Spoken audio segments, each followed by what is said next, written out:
სტუდია.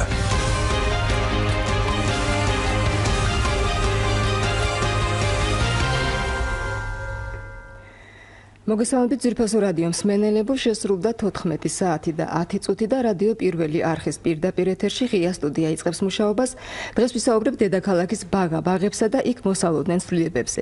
რა ვითარება დახვდა თბილისის ბაგა-ბაღების მართვის სააგენტოს ახალ ხელმძღვანელს და რას გეგმავს ის თბილისში არსებულ 171 სკოლამდელი განათლების დაწესებულებაში.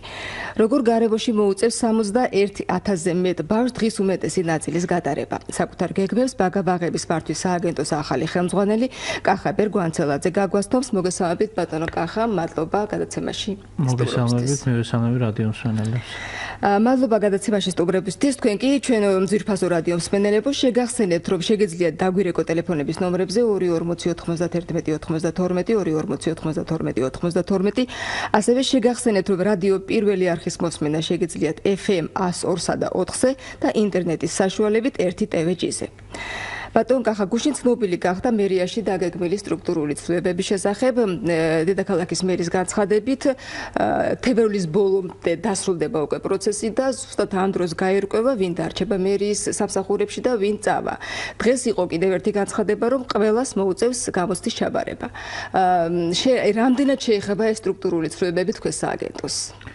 მინდა გითხრათ, რომ ბაღების მართვის სააგენტოს უკვე შეეხო ეს ცვლილებები, ჩვენ განვახორციელებთ რეორგანიზაცია, რამოდენიმე სამსახური გაერთიანდა და რამოდენიმე განყოფილება, ასევე გაუქმდა მოადგილის შტატი, რაც შეეხება ფუნქციონალურად, უფრო მეტი ფუნქციები დაგვემატა ახალი წესდებით, საკონსულტაციო მომსახურების კუთხით, რომელიც ნიშნავს იმას, რომ ჩვენ უფრო მეტ კონსულტაციას გავუწევთ ჩვენ ბაღებს, 171 ბაღს და დაახლოებით 10,000-მდე თანამშრომელს და სწორედ ეს სერვისები დაემატა ფუნქციონალურად სააგენტოს წესდების მიხედვით.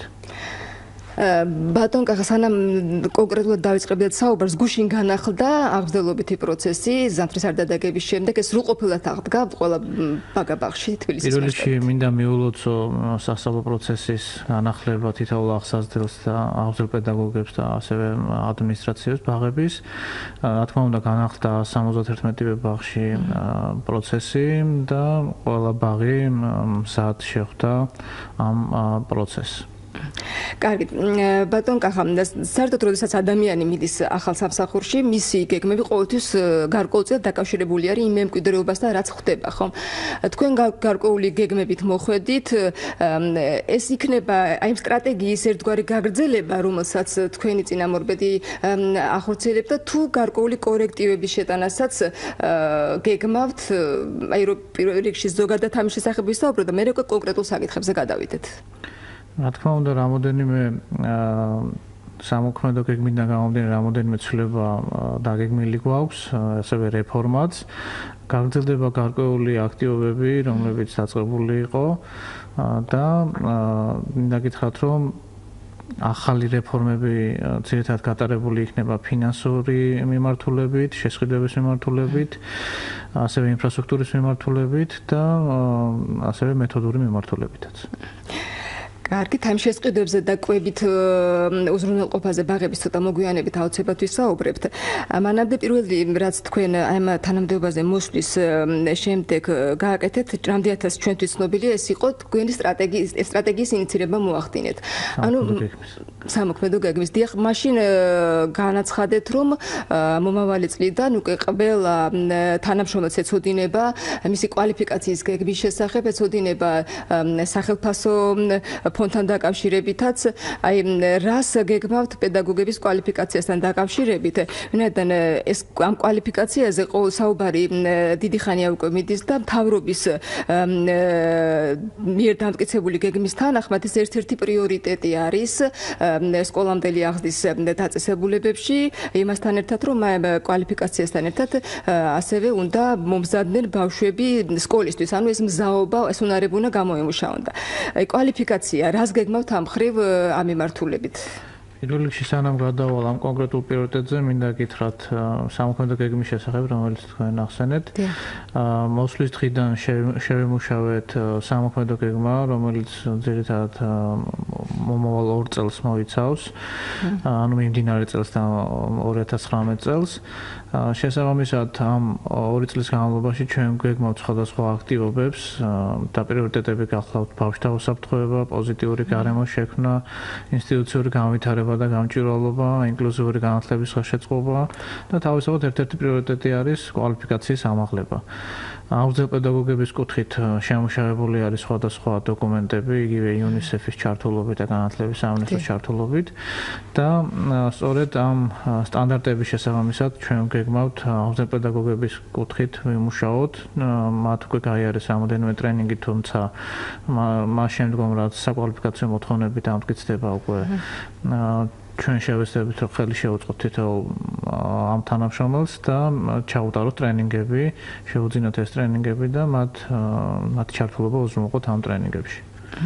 ეს პედაგოგების გადამზადება ყოველთვის მიდიოდა ეს პროცესი კარგახანია დაწყებულია და ჩვენ რამდენადაც ვიცით უკვე 2018 წლიდან იგეგმებოდა ბაღებში აღზრდილ პედაგოგის სტატუსის მქონე პედაგოგების შეყვანა. აი ამ ხრივ თქვენ რას ფიქრობთ და რას გეგმავთ?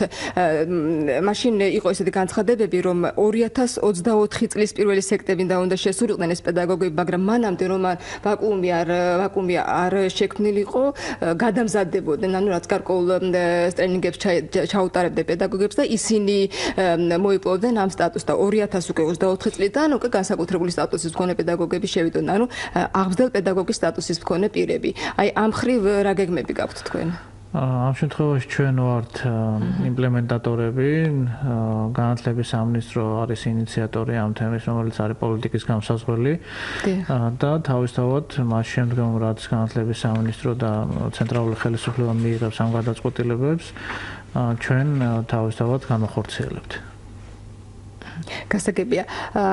რაც შეეხება თვითონ ბაღებში ჯგუფების გადატვირთულობის პრობლემას, ეს პრობლემა არსებობდა და გარკვეულწილად მაშინ ასეთი ხედვა იყო, რომ სანამ მოხდებოდა განტვირთვა ჯგუფების, დამატებითი პედაგოგების შეყვანა იგეგმებოდა ჯგუფებში და ამ ხრივ თქვენ როგორ ფიქრობთ ამ პრობლემის მოგვარებას? ერთ-ერთი მნიშვნელოვანი პრობლემაა, რომელიც ბაღებში არსებობს. ჩვენ ვცდილობთ, რომ გამტვირთოთ ეგეთი ტიპის ბაღები სხვადასხვა ინფრასტრუქტურული პროექტებით, იგივე ახალი ბაღების მშენებლობით და თავისთავად გამოსავალი ეგეც არის, ანუ ახალი ბაღების მშენებლობა, რაც შეეხება გადატვირთულობას, თავისთავად გიდასტურებთ, რომ ეგეთი ფაქტები არსებობს, ეგეთი ბაღები არსებობს, თუმცა თავისთავად მშობლების მოთხოვნებიც ძალიან მნიშვნელოვანია ჩვენთვის და ვცდილობთ, რომ უფრო შუალედი დავიცვათ, არც ბაღები შევეცვალოთ, რომ ბაღები არ იყვნენ გადატვირთული, თუმცა მშობლების მოთხოვნების დავაკმაყოფილოთ. დიახმოდით, მსმენელს მოусმინოთ, ეხლა და შემდეგ გავაგრძელოთ საუბარი, თუ შეიძლება ყურთასმენი.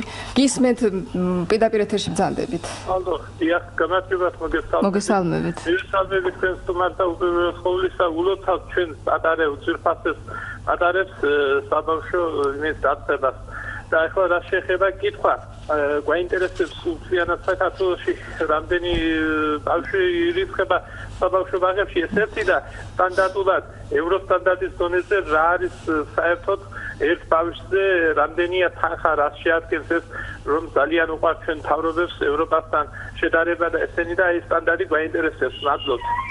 დიდი მადლობა. ნუ საქართველოს მასშტაბით მე მგონი თქვენ ვერ ისაუბრებთ. შეგეთქვა მე ნამდვილად არ მეკუთვნის, რაც შეეხება თბილის 61000 ბავშვი არის რეგისტრირებული ჩვენ ბაღებში.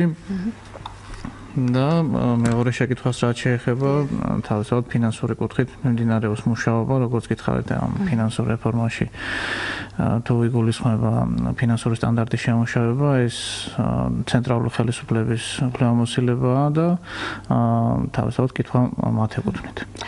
ბატონ კახა, თქვენ აი ჯგუფების განტვირთვაზე როცა საუბრობდით, ასევე ჩვენთვის ცნობილია, რომ იყო ასეთი გეგმა 2020 წლისთვის ბაღის ჯგუფში მაქსიმუმ 25 ბავშვი უნდა იყოს, ხოლო ბაღის ჯგუფში 30 ბავშვი. ანუ აი ეს ციფრები თქვენთვის მისაღებია თუ თუ ეს ჩამოყალიბების პროცესია ჯერ კიდევ და ჯერ კიდევ ჩამოყალიბების პროცესია, ეგეთი რეგულაციები ჯერჯერობით ძალაში შესული არ არის. გამომდინარე იქიდან, რომ შესაბამისი შენობები და ფართები გვჭირდება, რომ ამ ნიშნულზე გავიდეთ. კარგით, აი წელს რამდენი ბაღის მშენებლობა იგეგმება, რო გითხრათ და რომელი ტერიტორიებს მოიცავს თუ არის ეს უკვე ცნობილი, ანუ თითქმის ყველა რაიონს მოიცავს 13 ბაღის მშენებლობა მიმდინარეობს და მიმდინარე წელს დასრულდება სწორედ 13 ბაღის მშენებლობა. წელს უკვე 13 ბაღი შეემატება. ანუ ყველა რაიონში თბილისის მასშტაბით. უმრავლეს რაიონში არის სწორედ ეს ბაღები, სადაც მოსახლეობის ინტენსიფიკაცია მაღალი არის, ანუ დასახლება მაღალი არის. რაოდენობრივად სწორედ იქ არის ამ ბაღების მშენებლობა და მიმდინარე მშენებლობებია ესენი. კარგით, უღრმესი მადლობა, თუ შეიძლება მსმენელს მოусმინოთ კიდევ. მოგესალმებით პირდაპირ ეთერში ბრძანდებით. გამარჯობა დგენასა. გამარჯობა. შეკითხვა მაქვს თქვენ სტუმართან, შემოგარგო. რა პროდუქციასთან დაკავშირებით, აი ვაჟშუბნის ბაღში, მისამართსაც გეტყვით, მეორე მიკრორაიონში არის გენეცვალე ბაღი, სადაც არის ახალი მოსული გამგებელი, რომელიც აცხადებს, 2 დღეა უკვე ესე გამოაცხადა, რომ ბავშვებს შაქარი, მარილი, ნაკლები, ჩაიში თუ ასე შემდეგ საკვებში და მაგის გარდა კიდე სარეცხები თეთრეული რაც არის გაავრცელოთ რომ ყველა მშობელმა თვითონ წაიღოს ბავშვის სარეცხი და სახში გარეცხება. თეთრეულები რას გავს? თეთრეულები და მერე კიდე იძახის სარეცხიო, წაიღოდო და სახში გარეცხება. რამდენად მართალია და სწორია ეს საკითხი გაგთორა თქვენ მიწითება ესეთი რომ ბაღებში ეს საკითხი დასვეს ესე. თქოთ გამარჯვება. ანუ ეს ინფორმაცია თქვენთვის ცნობილია პირველ წყაროდან თუ გადმოცემით იცით? ეს ინფორმაცია ბაღის ნომერი რო დავაზუსტოთ თუ შეიძლება და ვიცით ეგ ბაღის ნომერს ზუსტად ვერ გეტყვი. რა ნომერია ჩემო კარგო, იმიტომ რომ ეგ არის მეორე მიკროში ამჟამად კარფურის მოპირდაპირე მხარეს მეორე მიკრორაიონში, ვაჟშუბნის მეორე მიკრორაიონში. კარფურის მოპირდაპირეთ არის ეგ ბაღი. აი ეს მინდა გითხრები ცოტა. გაგვარკვიეთ რამდენად სწორია თუ არასწორია და სამართლია. ანუ ბაღის გამგეს რამდენად აქვს ამის თქმის ეგ რატომ იცით, ახლა მე დამყავს ბავშვი იქა. და არიან იქ თანამშრომლები, რომლებთანაც სიახლოვე გვაქვს და აი ესეთი იმ თანამშრომლებიდან პასუხი მივიღეთ აი ესეთი, რომ სარეცხებიო უნდა წაიღოთ და გარეცხოთ თქვენაო და შაქარი და ისე და ბავშვები უკვე საჭმელსაც და ჩაისებს. ახლა ბავშვი ხო იცი თუ ტკბილი არ არის, ის არც დალევს იმ ჩაის და არც შეჭამს ისეთ სვარებს. მე არ ვიცახი გადაჭარებობა, მაგრამ ნორმაზე ხო უნდა კონდეს ბავშვი შაქარი, ჩაიში. გასაგებია, კარგით, ბატონო კახაბერ. ბატონო გიპასუხებთ აუცილებლად. ამ ბაღის ნომერს თავისთავად დავაზუსტებთ და რეაგირებასაც მოვახდენთ, რაც შეეხება მეორე შეკითხვას, რომ მშობლებს თხოვენ, რომ ეს თეთრეული წაიღონ, ეს თავისთავად ყვილია. ეგეთი მითითებაც არ არსებობს და არც იარსებებს არასდროს. იმიტომ რომ ეს არის ჩვენი სერვისი, ჩვენ უნდა უზრუნველყოთ თავისთავად ყველა ამ თეთრეულის გარეცხვა თუ ესე შემდეგ. რაც შეეხება პირველ შეკითხვას შაქარზე და მარილზე, შემოვიდა ახალი რეგულაცია კალორაჟიდან გამომდინარე, ჯანდაცვის სამინისტრომ მიიღო ეს რეგულაცია და არა ჩვენმა სააგენტომ და იმ საერთაშორისო სტანდარტებიდან გამომდინარე, რაც შეეხება ბავშვების კვებას, მიღებული იქნა მათ მიერ ჯანდაცვის სამინისტროს მიერ გადაწყვეტილება, რომ შედარებით ნაკლები მარილი და შაქარი იქნას მენიუში შეტანილი, რაც თავისთავად ბავშვების ჯანმრთელობაზე არის ორიენტირებული თავისთავად ეს გადაწყვეტილება. ასე რომ თავისთავად შემცირდა მენიუში შაქარი და მარილი, თუმცა ეს იყო ცალსახად ჯანდაცვის სამინისტროს მოთხოვნა ბავშვების ჯანმრთელობიდან გამომდინარე. ეს როდიდან ბატონ კახა რომ ჩვენი ეს გადაწყვეტილება ოქტომბერში იქნა მიღებული, თუმცა მენიუში უკვე აისახა მიმდინარე წელს. გასაგებია. რაც შეეხება თეთრეულის სახში გატანის დავალებას, ეს ალბათ ნონსენსია და თავისთავად თუ ასეთ ადგილი აქვს, ეს მისი მხრიდან დარღვევა არის. დავაზუსტებთ და აღკვეთავთ თუ ეგეთი გადაწყვეტილება იქნა მიღებული ბაღის დირექტორის მიერ. ბატონ კახაბერ, რაც შეეხება ბაღების ავტორიზაციას. ჩვენთვის რამდენადაც ცნობილი ავტორიზაციის წესი უნდა დამტკიცებული იყო გასული წლის ბოლოს და უკვე დაწყებული იყო მიმდინარე წელს. აი, ამასთან დაკავშირებით რა იგეგმება, თუმცა ოდნავ მოგვიანებით მიპასუხეთ, სვენაც მოусმინოთ პირველ რიგში. გისმენთ პირდაპირ ეთერში ბრძანდებით. მე ასეთ შეკითხვა მაქვს, ცხოვრობ აღმაშენებლის გამზირზე. ჩვენთან მდებარეობდა ნომერ მე-6 ბაგა-ბაღი. ავარიულ გამო დროებით დაიხურა და გადავიდა ვანის ქუჩა ნომერ 20-ში. როდის აშენდება ეს მე-6 ბაგა-ბაღი, მაინტერესებდა. მადლობა, გიპასუხეთ ბატონ კახაბერ. მოახსენებთ, მინდა გითხრათ, რომ არის რამოდენიმე ავარიული შენობა თავისთავად და გამაგრებას საჭიროებს ბაღის შენობები, მათ შორის იყო ყველაზე კატასტროფულ მდგომარეობაში მე-6 ბაღი და ჩემი წინამორბედისგან იქნა მიღებული გადაწყვეტილება, რომ იჯარით გასულიყო ეს ბაღი სხვა შენობაში და მომხდარიყო ამ გამაგრებითი სამუშაოების დაპროექტება. ჩვენ ასევე ვახორციელებთ სხვადასხვა ბაღის შენობების გამაგრებითი სამუშაოების დაპროექტებაზე შესყიდვების პროცედურებს და ერთობლივად გამოცხადდება რამოდენიმე ბაღზე პროექტის შეძენის სამუშაოები. შევეცდებით, რომ წლის ბოლომდე დაწყებული იქნას აღნიშნული სამუშაოები. გასაგებია. მოდით აი ავტორიზაციის პროცესს საკითხს დაუბრუნდეთ, ანუ იგეგმება თუ არა ამ პროცესის დაწყება მიმდინარე წელს და როდის და მე მგონი ეს განათლების სამინისტროსთან ერთად ხდება კოორდინაციაში. ბია ხაკაც იუნისეფი არის ინიციატორი და განათლების სამინისტრო ავტორიზაციის და მისასალმებელი ფაქტია თავისთავად, თუმცა არის გარკვეული კრიტერიუმები, რომლებზეც ჩვენ ვშევობთ ერთობლივად, მათ შორის ამ კუთხით ჩართული არის ეკონომიკის სამინისტრო, ინფრასტრუქტურის მიმართულებით, ინფრასტრუქტურის რეგულაციების მიმართულებით და ჯერჯერობით საბოლოო გადაწყვეტილება ამასთან დაკავშირებით არ არსებობს. აი კონკრეტულად რა კრიტერიუმებზეა საუბარი?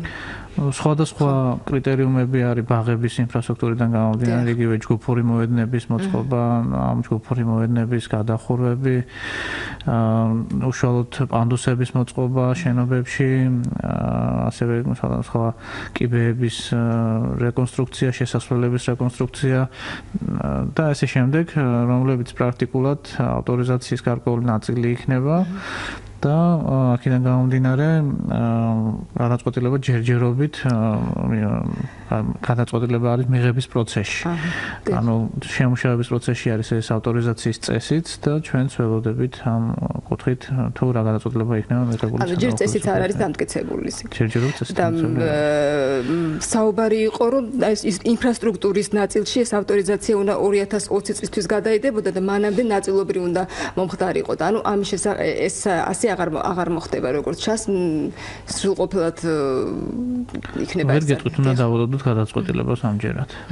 კარგით, მოდით სანამ საუბარს გავაგზავნებთ, შევახსენოთ ჩვენს მსმენელს, რომ ძვირფასო რადიო მსმენელობა თქვენ უსმენთ პირველ რადიო პირველ არხს ტალღაზე FM 102-სა და 4-ზე, შეგიძლიათ გვისმინოთ, ასევე გვიყუროთ ინტერნეტის საშუალებით 1TVG-ზე და დაგვირეკოთ ტელეფონების ნომრებზე 2409192 გადაცემის სტუმარი გახლავთ ბაგა-ბაღების მართვის სააგენტოს ახალი ხელმძღვანელი კახაბერ გვანცელაძე და ჩვენ ვსაუბრობთ იმ გეგმებზე, რომელიც მას აქვს ბაგა-ბაღებთან დაკავშირებით და მოდით ისევ დავუბრუნდეთ კვების პრობლემას, კვების საკითხს.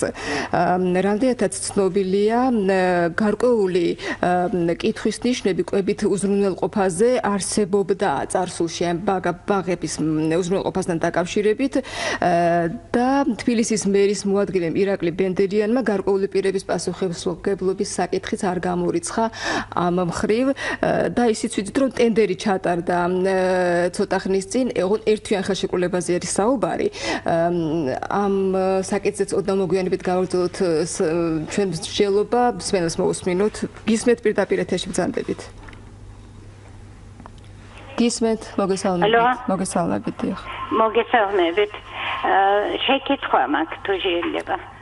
გისმენთ, ძალით. ხო, აი ყველა ბავშვი პრაქტიკულად მომჩავე მშობლის შვილია, რომელიც ბაღში დადის და აი ამ ხელა ინტერვალით დახურვა ბაღის პრაქტიკულად 20 დღე თუ მგონი მეტიც კი რაკნაც მშობელმა საწაიყვანოს ეს ბავშვი, როდესაც ეს ბაღები აღარ მუშაობენ აი ამ ზამთრის პერიოდში. თქვენ არ დადეგებს გულისხმობთ? არ ვიცი ამაზე რას გიპასუხებთ მშობელმა. არ ვიცი ამაზე რა უნდა უპასუხოთ. მადლობა. გიპასუხებთ თავისთავად. მადლობა შეკითხვისთვის. გადაწყვეტილება იქნა მიღებული დაახლოებით 4-5 თვის წინა გუნდის მიერ და ჩვენ თავისთავად ამ გადაწყვეტილებას დავექვემდებარეთ და თავისთავად არდადეგებით ამ თარიღის მიხედვით დაიწყო. ამ გარდადეგები საგანმანათლებლო დაწესებულებებში ყოველთვის არის, როგორც სკოლებში, ასევე ბაღებში ყოველთვის იყო წარსულშიც და საუბარი ალბათ რატო დაიწყო სკოლებთან შედარებით უფრო ადრე. გასაგები, ალბათ. სწორედ ამ შეკითხვის გავაცი პასუხი. კარგით, მსმენელებს მოусმინოთ, კიდევ პირდაპირ ეთერში ბრძანდებით, გისმენთ. მოგესალმებით პირდაპირ ეთერში ხარ დაგუსვით კითხვა. გაწუხებთ გენაცვალე.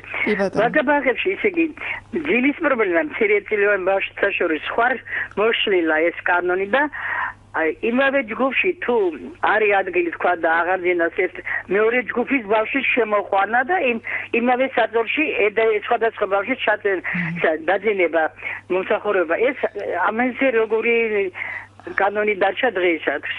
ანუ ერთსა და იმავე საწოლში აწვენენ ბავშვებს, მე მგონი ამას გულისხმობ და ამას ძილის ამბავი არის თუ არა მომსაგვარებელი თუ მოგვარებულია და იქნება მაგის იმედი. ანუ არის თუ არა საკმარისი რაოდენობის საწოლები თქვენ ალბათ ამას გულისხმობთ ბაღებში. ჯგუფიდან რომ იმავე საწოლში სხვა ბავშვებს ჩააწვენენ ეს თორე საშუალება და საერთოდ იქნება ძილის პრობლემა საერთოდ მოხსნეს და აღარ არის და ისე უნდა იწვალონ წამყვანამ. ეს მაგერჩებს ორივე შემთხვევა. მადლობა. თქვენ აი კითხოს რატომ სვავთ ასე რომ ბავშვებს ერთმანეთის საწოლში აწვენენ ეს ხსმენიათ თქვენ თუ იცით? ადგილი დიღმის მასივში ასე ხდებოდა, მაგრამ ეხლა არის თუ არა? გასაგები, ანუ წარსულში ასე ხდებოდა. კარგით, ბატონო კახაბერ. ვუპასუხოთ, ანუ ეს ძილის წარსულში ნამდვილად ვერ გეტყვით რა ხდებოდა, რაც შეეხება ეხლანდელ მდგომარეობას, ეგეთი შემთხვევები ნამდვილად არა გვაქვს. ყველა ბავშვს აქვს ინდივიდუალური საწოლი. და არის ალბათ საკმარისი რაოდენობის, ანუ არის ზღუდებიან ამ ხრივ ბავშვები, ხო? არის ზღუდებიან. და იძულებული არ არიან მშობლები, რომ ის გამო მის შვილს ვერ დააწვენს შუა დღეს, თქვა და სახსასდელი, ნუ ამის გამო არ მოიყვანოს და უარი თქვა ესეთი ფაქტები არსებობს, თუ კონკრეტული ფაქტები არსებობს, გთხოვთ მითხრათ, რომელი ბაღიაზეა საუბარი, რომელი ბაღია ეს და თავისთავად რეაგირებას მოვახდენთ. კარგით, კიდევ ერთი მსმენელი ყავს, გისმენთ, მოგესალმებით. ალო, წეგან დაგირეკეთ გითხარით ბაღის საკაზე მარიზე და თეთრეულის რიცხვაზე. ეს ბაღის ნომერი არის ნომერი 126. უკაცრავად გაიმეორეთ თუ შეიძლება? ბაღის ნომერი წეგან თეთრეულის რიცხვაზე. გაგვიმეორეთ. 126-ია ბაღის ნომერი. 126 ბაღის ნომერი ეს გახლავთ ბაზისუბნის მეორე მიკრორაიონში. კი, ჩავინიშნებ და კაცი აგირებას გვერდებით თუ ეგეთი ფაქტი არსებობს ნამდვილად. რაც შეეხება შაქარზე და მარილზე გიპასუხეთ, რომ ეს არის მთლიანად რეგულაცია, რომელიც საქართველოს შემოვიდა და არა თბილისის ბაღებში მხოლოდ, რომელიც ინიცირებული იქნა და განხორციელებული იქნა, გადაწყვეტილება მიღებული იქნა ჯანდაცვის სამინისტროს მიერ. ანუ ეს იგივე ჩვენი ბავშვების ჯანმრთელობის უზრუნველსაყოფად არის გაკეთებული. კარგით, მოგესალმებით, კიდევ გვყავს მსმენელი პირდაპირ ეთერში მოვუსმინოთ. მოგესალმებით პირდაპირ ეთერში ხარ, დიახ. გამარჯობა. ანუ მაინტერესებს რეგიონში კონკრეტულად ქუთაისში 22-ში იწება ბაღი, თბილისში იწება 15 რიცხვისთვის, თვაფები უკაცოთ გამოგვიანებით ჩაგერთეთ. დიახ, თბილისში დაიწყო. დიახ, ამ ხელას ქუთაისში ცხოვრობს ხალხი და ნუ ეს პრობლემის აღება მოუწია მაგისტრის რომ ბავშვთან დარჩენილი იყოს სახლში. გასაგები, აქ ისე ის პრობლემა რატომ არის ამ ხელა არ დადეგებია, მაგრამ რეგიონში თქვენ მე მგონი პასუხს ვერ გასცემთ. ამჯერად ნამდვილად ვერ გიპასუხებთ, მიუხედავად იმისა, რომ წარმოშობით ქუთაისელი ვარ, მაგრამ ნამდვილად ვერ გიპასუხებთ ამ შეკითხვაზე, არ ვფლობ ინფორმაციას. კარგით, მოდით მაშინ დაუბრუნდეთ, ჯერ თუ არ ყავს მსმენელი პირდაპირ ეთერში, კიდევ შემოვიყვანოთ, მოგესალმებით პირდაპირ ეთერში ხართ. ერთი შეკითხვა მაქვს თქვენ სტუმართან. ამდენი მოთხოვნილობა რო არის ბაღების, ბავშვების მოვლაში და ყველა სიკეთეს რაც ასაკეთებელია ბავშვების მიმართ. თანამშრომლებს როგორი გეგმა გაქვს აგერ ფინანსები, ხელფასი მოემატებათ თუ არა ბაღის თანამშრომლებს. მადლობთ. ძალიან აქტუალური საკითხი, თუმცა ზოგი როდესაც სახელმწიფო უწყების თანამშრომლებს ხელფასები ემატება, ეს გარკვეულწილად აღშფოთებას იწვევს ხოლმე საზოგადოებაში, მაგრამ ამ შემთხვევაში ალბათ ბაღის სახსაზრდელებს არ შეეხება. აი რას გეგმავთ ამ პედაგოგების ხელფასთან დაკავშირებით? ხელფასების ზრდა თბილისის მერიაში ნამდვილად არ მოხდარა და ქალაქის მერმა ამაზე განმარტება გააკეთა, რომ ეს უბრალოდ გარკვეულ ჩარჩოებში მოექცა ხელფასი და დანამატი არ არსებობს და არსებობს რეალურად ხელფასი. რაც შეეხება კონკრეტულად ბაღებს, მინდა გითხრათ, რომ ჩვენ ვუშაობთ ამ საკითხზე. იქიდან გამომდინარე, რომ რამოდენიმე რეფორმა იგეგმება, სხვადასხვა საკვალიფიკაციო მოთხოვნები იცვლება აღზრდილ პედაგოგების, ადმინისტრაციული პერსონალის. ასევე ჩვენ გეგმავთ HR სტრატეგიის შემუშავებას, რაც გულისხმობს იმას, რომ ადამიანური რესურსების განვითარებაზე ორიენტირებული სტრატეგია გქონდეს შესაბამისი კვლევის საფუძველზე და წლის განმავლობაში, მიმდინარე წლის განმავლობაში გეგმავთ ამ სტრატეგიის შემუშავებას, რომელიც თავისთავად ასახავს იმ რეალობას, რაც არის შრომის ბაზარზე და ხელფასების ზრდაც თავისთავად ამ გეგმაში იქნება განწერილი. და ალბათ დამოკიდებული იქნება სხვადასხვა ფაქტორზე, ხო? ვიც რამდენი ხელფასი იქნება ეს კვალიფიკაციაზე და თეთრიკი ალბათ სხვა ფაქტორები იქნება, ხომ განსაზღვრელი? დიახ, რა თქმა უნდა, სხვადასხვა ფაქტორებიდან გამომდინარე იქნება განსაზღვრული ხელფასების. კარგით. აი რაც შეეხება კვებით უზრუნველყოფას, ანუ რა პრობლემები იყო აქ და რატომ განაცხადა თბილისის მერის მოადგილე მირაკლი ბენდერიანი, რომ შესაძლებელია რომ ის კონკრეტული პასუხისმგებლობის საკითხის დადგეს. აი აქ რა შეგიძლიათ თქვენ რო გვითხრათ ამასთან დაკავშირებით? იგი წინა მომწოდებელი კომპანია, რომელიც ბაღებს საკვები პროდუქტებით ამარაგებდა. მინდა გითხრათ, რომ გარკვეული პრობლემების წინაშე აღმოჩნდა, იქიდან გამომდინარე, რომ შიდა აუდიტის სამსახურმა შეამოწმა ბაღებში ეს პროდუქტები და აღმოჩნდა, რომ რძის პროდუქტებზე, მათ შორის ყველზე, იყო განსხვავებული ეტიკეტი და მახასიათებლები და ხელშეკრულებაში მათ მოეთხოვებოდათ სხვა მახასიათებლებით ამ რძის პროდუქტების შემოტანა. აქედან გამომდინარე, რეაგირებაც თავისთავად მოხდა. მიემართა ამ კომპანიას და სხვადასხვა მაკონტროლებელ ორგანოებს. სწორედ ეს იყო შემთხვევაში პრობლემა. ეს კომპანია ელბსზე არის თუ არ ვცდები საუბარი? დიახ, კომპანია ელბსზე. რომელიც ამ შემთხვევაში საუბრობს, რომ გარკვეულ კორუფციული ინტერესებს ემსახურებაო ეს ბატონი ბადრი გიორგაძის მხრიდან და მას ხელს უშლიან ტენდერში მონაწილეობაზე. ესეთი პრეტენზიაც. აშკარად უარყოფ თავისთავად ამ მათ განცხადებას. და თავისთავად უმჯობესი იქნება, რომ კონკრეტული ფაქტებით ისაუბრონ და არა ცილის წამებით, რაც შეეხება მათ პრობლემას, ეგ უკვე მოგახსენეთ. კარგი, და რაც შეეხება ტენდერს, რომელიც რამდენადაც ჩვენთვის ცნობილია, დასრულდა და გაფორმდა ერთთვიანი ხელშეკრულება კომპანია შეპესე ნილთან. რატომ ვერ მოხერხდა უფრო ხანგრძლივი გრძელვადიანი ხელშეკრულების გაფორმება? ანუ და რატომ არ შეჩერებული გაგრძელებული პროსტორა ტენდერი არის მეგონი ბაღების გარკვეული რაოდენობისთვის, ხომ რაღაც გაყოფილი იყო მარჯვენა და მარცხენა სანაპირო და რამდენად იყო, მოდი რომ დავაზუსტოთ თქვენი შეკითხვა, ანუ რაც შეეხება ერთთვიან ხელშეკრულებას, ეგ გადაწყვეტილება იქნა მიღებული იქიდან გამომდინარე, რომ ტენდერი დასრულდა უარყოფითი შედეგებით. იგულისხმება ის, რომ სამწუხაროდ პრეზიდენტმა კომპანიებმა ვერ წარმოადგენენ სრულყოფილი დოკუმენტაცია. და შემდგომ ამისა უკვე მიღებული იქნა გადაწყვეტილება, რომ გაფორმებული იყო მოკლევადიანი კონტრაქტი ყველაზე დაბალი ფასის წარმოდგენ კომპანიასთან და სწორედ ამ ფორმით უზრუნველყავით ბაღების კვებითი მომსახურება. ანუ ეს ერთი თვის განმავლობაში ბაღებს შეუფერხებლად ეს კომპანია ნილი რა თქმა უნდა, კომპანია ნილი უზრუნველყავს და მათ უკვე დაიწყენ გუშინდელი დღიდან კვებითი მომსახურება ბაღების. გასაგებია.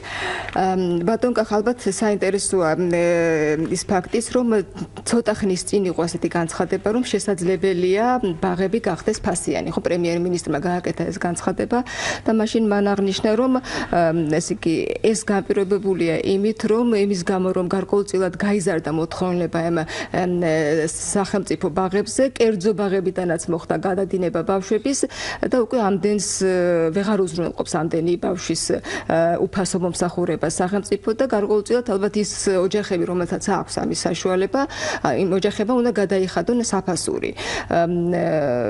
საინტერესოა თქვენი მოსაზრება, რამდენად სწორია ეს მიდგომა ზოგადად და რას უნდა ველოდოთ ამ მხრივ?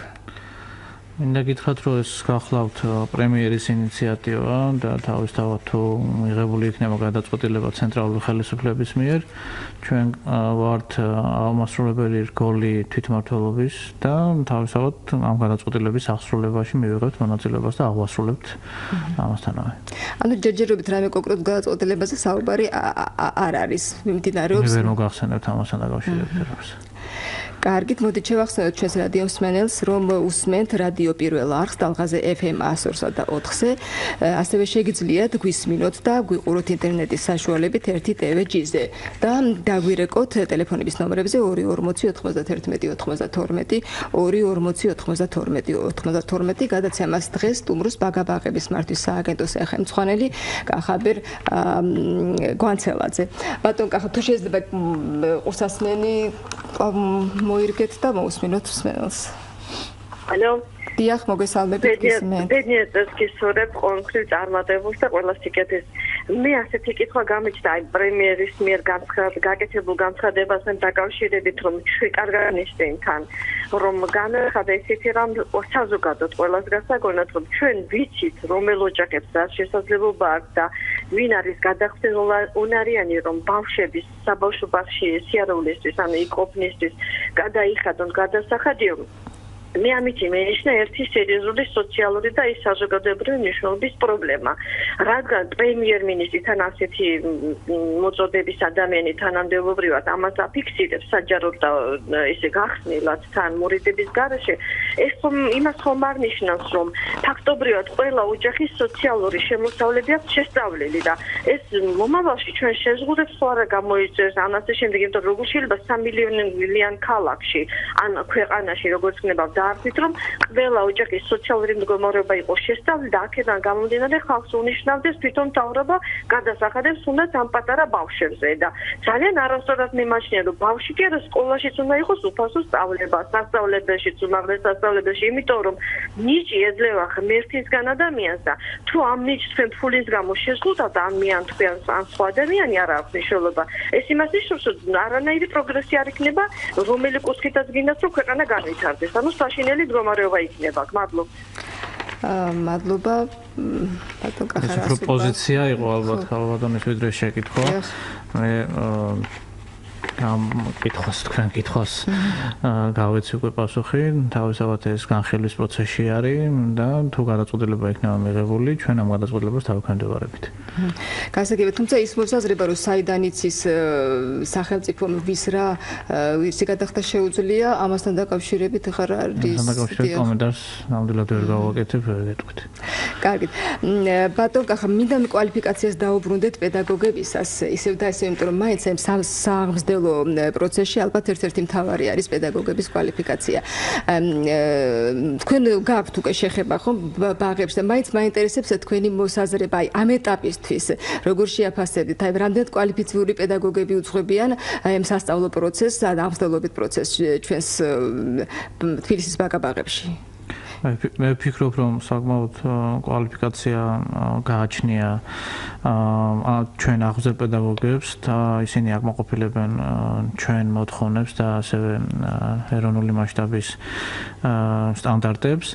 თუმცა თავისთავად თუ გარკვეული ცვლილებები განხორციელდება საკვალიფიკაციო მოთხოვნებში, აღზრდილ პედაგოგების სტანდარტებში, ჩვენ შევეცდებით, რომ გავატაროთ ყველა ჩვენ თანამშრომელი ჩავუტაროთ მათ ტრენინგები, მივცეთ ამის საშუალება, რომ კვალიფიკაცია აიმაღლონ და თავისთავად თითოეული მათგანი, ვინც იმუშავებს აღზრდილ პედაგოგის პოზიციაზე, დააკმაყოფილებს ამ მოთხოვნებს.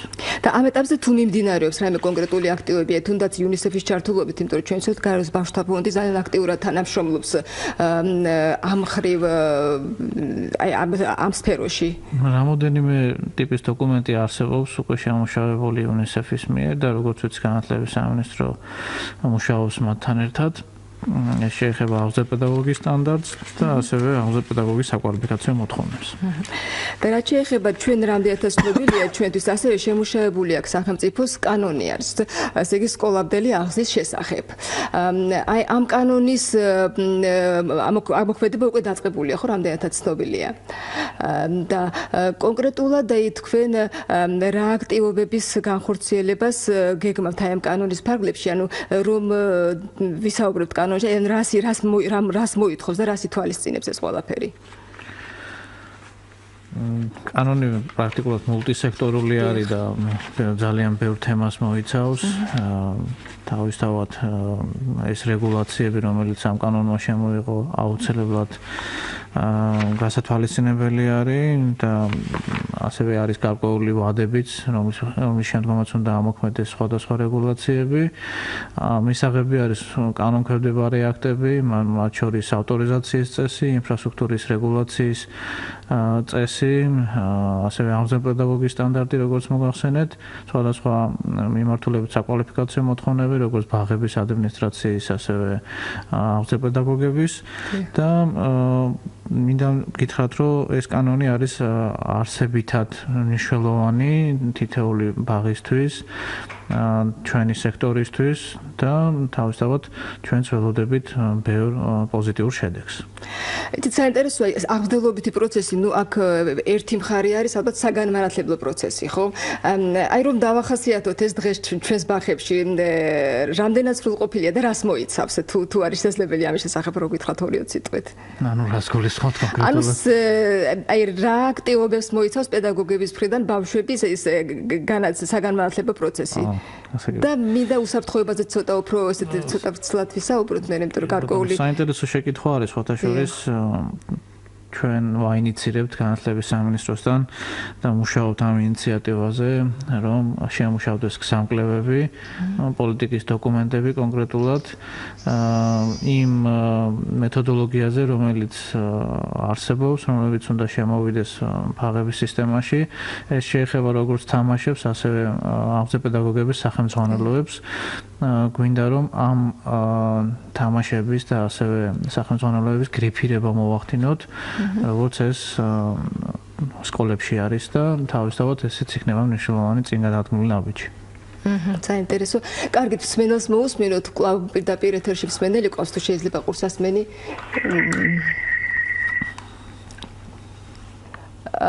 გისმენთ, პირდაპირ ეთერში ბრძანდებით. მადლობთ, ერთხელ ახლა გაწუხებთ. სკოლაში მომუშავე 20-40 წლის სტაჟის მქონე პედაგოგს. აქ თუ არა რაიმე კრიტერიუმებს თუ არ მოეთხოვება, ასაკის გარდა თუ მიიღებენ საბავშვო ბაღში. ანუ რა კრიტერიუმებით შეიძლება მიიღონ პედაგოგად საბავშვო? ასაკი მაქსიმალურად ხო არ არის შეზღუდული, რა თქმა უნდა. ასაკი შეზღუდული ნამდვილად არ არის. არის კონკრეტული კრიტერიუმები, რომელიც უნდა იქნეს წარმოდგენილი. რაც შეეხება ახალ საკვალიფიკაციო მოთხოვნებს, თუ ამაზე არის შეკითხვა, ესეც დამუშავების პროცესია და როდესაც მიღებული იქნება გადაწყვეტილება, თავისთავად ავაცნობთ საზოგადოებას. კარგით, მადლობა, დიდი მადლობა. რაც შეეხება ფსიქოლოგებს, ჩვენთვის რამდენადაც ცნობილია, ბაღებში იგეგმებოდა ფსიქოლოგების შეყვანა და ფსიქოლოგების მუშაობა და ამჟამად ეს მიმდინარეობს თუ ჯერჯერობით არ არიან ფსიქოლოგები ბაღებში? ფსიქოლოგები გადამზადდნენ და ყველა ბაღში არის, ასე ვთქვათ, ეს პოზიცია ინტეგრირებული და თავისთავად მიმდინარეობს მუშაობა ამ კუთხით. გასაგებია. ბატონო, გახა თქვენი პოზიცია საინტერესოა რასთან დაკავშირებით. როდესაც პედაგოგებზეა საუბარი, უნდა იყოს თუ არა მაინც სპეციალური განათლების მქონე ადამიანი უნდა შევიდეს თუ არა, ანუ სპეციფიკური განათლების მქონე ბაღში, თუ შესაძლებელი არის აი სხვადასხვა არ არის აუცილებელი რომ იყოს თქვა ეს სკოლამდელი განათლების სპეციალობის. აი როგორ ფიქრობთ თქვენ, ეს ხო არ არის შემოსაღები რაღაცას უმაღლეს სასწავლებლად სპეციალური პროგრამები და რომ მომზადებული მივიდეს მაინც მასწავლებელი ბავშვი. მხოლოდ ერთეულ სასწავლებლებში არის როგორც ვიცი ეგეთი სპეციალობა. აქედან გამომდინარე ჯერჯერობით უმაღლესი განათლების სასწავლებლები ვერ აკმაყოფილებენ შრომის ბაზარზე არსებულ მოთხოვნას და თავისთავად მნიშვნელოვანია გადამზადების ტრენინგები განხორციელდეს და ჩატარდეს, რომ დააკმაყოფილონ საკვალიფიკაციო მოთხოვნები, რომელსაც დააწესებს უკვე ახალი რეგულაციები. ანუ მაინც ალბათ სასურველი იქნება უფრო მომზადებული კადრები რომ შევიდნენ საბავშვო ბაღებში. კარგით, მოდით უსაფრთხოებაზეც რომ ვისაუბროთ. იყო შემთხვევები წარსულში, არც თუ ის სასიამოვნო, როდესაც გარკვეული ინციდენტები ხდებოდა. ბოლო შემთხვევა იყო ფუნიჭალის საბავშვო ბაღში, თუ კარგად მახსოვს ახსაზელი გადმოვარდა მეორე სართულიდან, ნუ აქ მაშინ როგორც ინფორმაცია გავრცელდა პედაგოგების უყურადღებობის გამო მოხდა ეს და აი ამ მხრივ რამდენად უსაფრთხო გარემოში ვუშვებთ ჩვენ საკუთარ შვილებს ბაღებში, აი რას ეტყვით მათ მშობლებს თქვენ? უსაფრთხო გარემოში უშვებთ თავისთავად და ჩვენ ვართ პასუხისმგებელი უწყება, რომელიც ამ კუთხით განაგებს სისტემას. რაც შეეხება კონკრეტულ შემთხვევას, ეს პრეცედენტული იყო და ჩვენ წინა წელს დავიწყეთ უკვე ფანჯრებზე ბადეების, ასე ვთქვათ, გაკვრა, რაც გულისხმობს იმას, რომ თითოეულ ბაღში, სადაც მსგავსი ტიპის ფანჯრები არის, იქნება ეგრეთ წოდებული ბადეები გაკრული, რომელიც თავისთავად უსაფრთხოებას უზრუნველყოფს ამ კუთხით. და რაც შეეხება ეზოებს ეზოებს რაც შეეხება სტანდარტი ეროვნული მასშტაბით ჯერჯერობით არ არსებობს და ამაზე მიმდინარეობს ეკონომიკის სამინისტროსთან ერთად მუშაობა. იგივე ატრაქციონებთან მიმართებაში მაგალითად ამ რეგულაციაში არის, რომ რეზინის ან რეზინანარევი მატერიალები უნდა იყოს დაფარებული და თავისთავად სხვა რეგულაციებიც მნიშვნელოვანია, რომელსაც აინიცირებს ეკონომიკის სამინისტრო ბავშვთა უსაფრთხოების კუთხით, რომელიც როგორც კი შევა ძალაში, ჩვენი სააგენტო უზრუნველყოფს ამ სტანდარტების ინტეგრირებას თითოეულ ბაღში. აი რაც შეეხება ხო უსაფრთხოებაზე, როცა ვსაუბრობთ, ბავშვთა სათამაშოები, რაც არის საბავშვო ბაღებში, მინდენ ჩვენ საზოგადოებისთვის კარგად არის ცნობილი, რომ ეს გარკვეულწილად არ არის უსაფრთხო ის სათამაშოები, რაც ჩვენს ბაზარზეა ხო წარმოდგენილი და აი როცა ხდება სათამაშოებით უზრუნველყოფა ბაღების, აი ამ რამდენად არის გათვალისწინებულია ეს ფაქტორი, რომ იყოს მაქსიმალურად უსაფრთხო სათამაშო ბავშვებისთვის. ამ ეტაპზე ყველა სათამაშო რაც ბაღებში არის და ბაღებში გამოიყენება, არის თავისთავად იმ რეგულაციებთან შესაბამისობაში, რაც არსებობს. თუ რამე ახალი რეგულაცია იქნება შემოღებული ცენტრალური ხელისუფლების მიერ, ჩვენ თავისთავად დაგვექვემდებარებით და მაქსიმალურად მოკლე ვადაში შევეცდებით, რომ ჩავანაცვლოთ ეს სათამაშოები. ამ ეტაპზე ის სათამაშოები, რომელიც ბაღებში არის, აბსოლუტურად აკმაყოფილებს არსებულ მოთხოვნებს და სტანდარტებს. ანუ ამ სათამაშოებით უზრუნველყოფა რა წესით ხდება ამჟამად?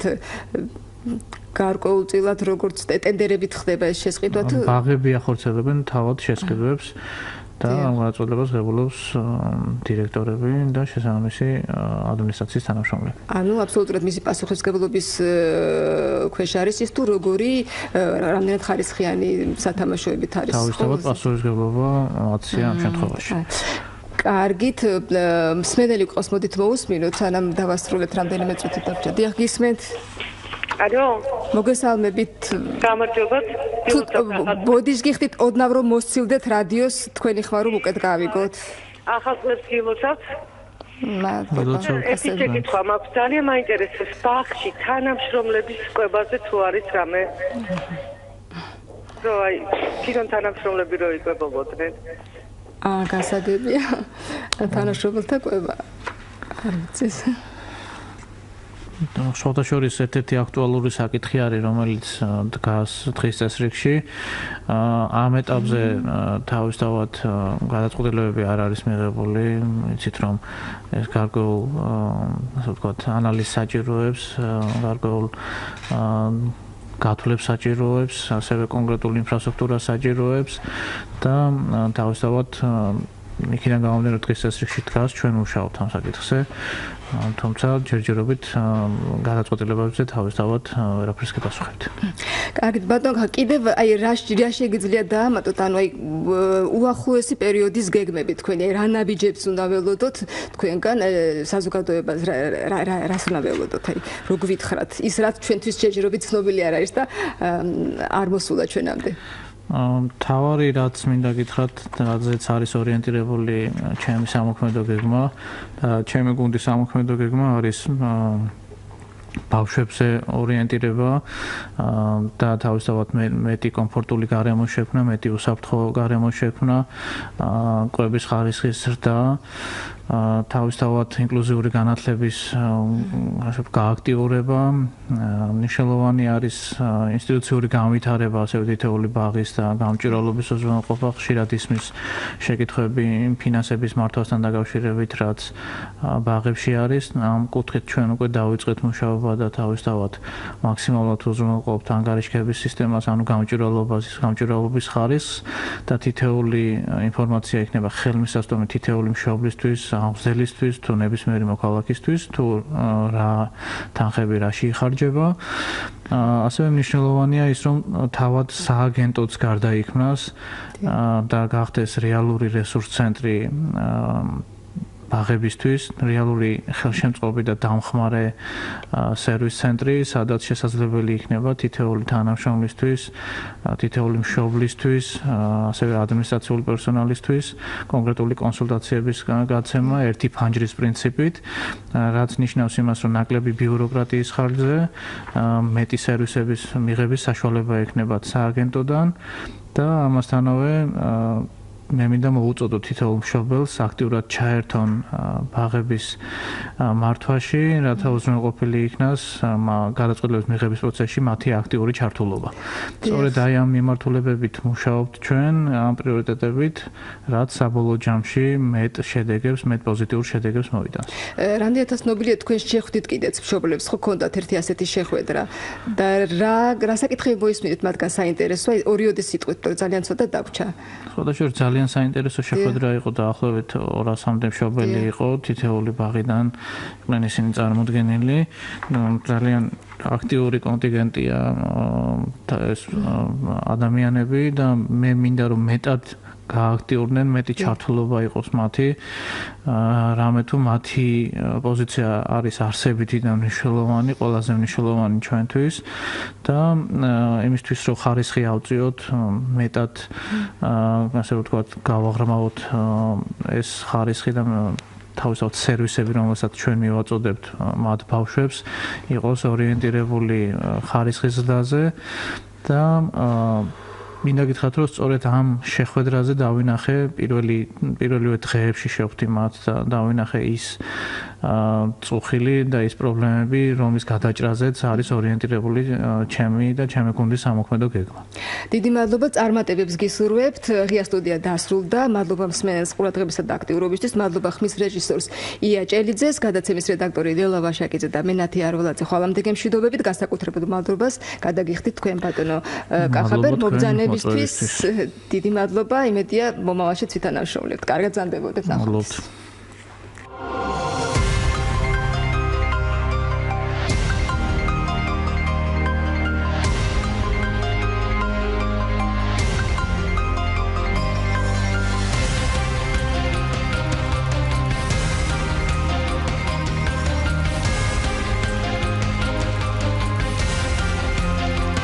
სტუდია